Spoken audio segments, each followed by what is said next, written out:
Actress Anusha இவங்க 13 வயசுல இருந்து சினிமா துறையில நடிச்சிட்டு இருக்காங்க. தமிழ்ல சின்னமணி, தோழர் பாண்டியன் போன்ற திரைப்படங்கள்ல நடிச்ச அனுஷா தமிழ் மொழியை தாண்டி மலையாளம், கன்னடா, தெலுங்குன்னு பல மொழிகள்ல நடிச்சிருக்காங்க. தெலுங்குல இவங்க ஆட் பண்ண கோல்மால் கோவிந்தம், இத்தரு பிள்ளலு முத்தல போலீஸ் போன்ற திரைப்படங்கள் இவங்களுக்கு சூப்பர் ஹிட் திரைப்படமா அமைஞ்சிச்சு.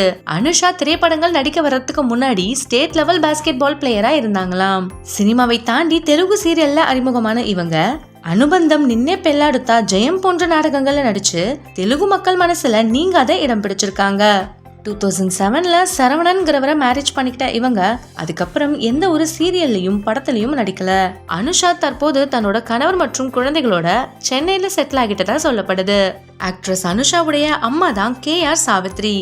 இவங்க ஒரு மலையாள நடிகையும் கூட. KR சாவித்ரி மலையாள நடிகையா இருந்தாலும் தமிழ், தெலுங்கு போன்ற மொழிகள்ல அம்மா, அக்கா, அத்தைன்னு பல கதாபாத்திரங்கள்ல நடிச்சிருக்காங்க. KR சாவித்ரி அவர்கள் KR வத்சலா மற்றும் KR விஜயா அவர்களுடைய உடன் பிறந்த சகோதரி என்பது குறிப்பிடத்தக்க விஷயம். KR சாவித்ரிக்கு இன்னொரு மகள் இருக்காங்க. அவங்க பேர் ராகசுதா. இவங்களும் தமிழ், மலையாளம், தெலுங்கு, கன்னடான்னு பல மொழிகள்ல நடிச்சிருக்காங்க. ராகசுதா தமிழ்ல கவர்மெண்ட் மாப்பிள்ளை, ரோஜாவனம், தங்கத்தின் தங்கம், நேருக்கு நேர் போன்ற திரைப்படங்கள்ல நடிச்சிருக்காங்க. ராகசுதா தமிழ்ல கடைசியா நடிச்ச படம் 2007ல அம்மு ஆகிய நானுங்கிற படம் தான். அது மட்டும் இல்லாம கெட்டி மேலும், டிராகுலா போன்ற சீரியல்கள்லயும் இவங்க நடிச்சிருக்காங்க.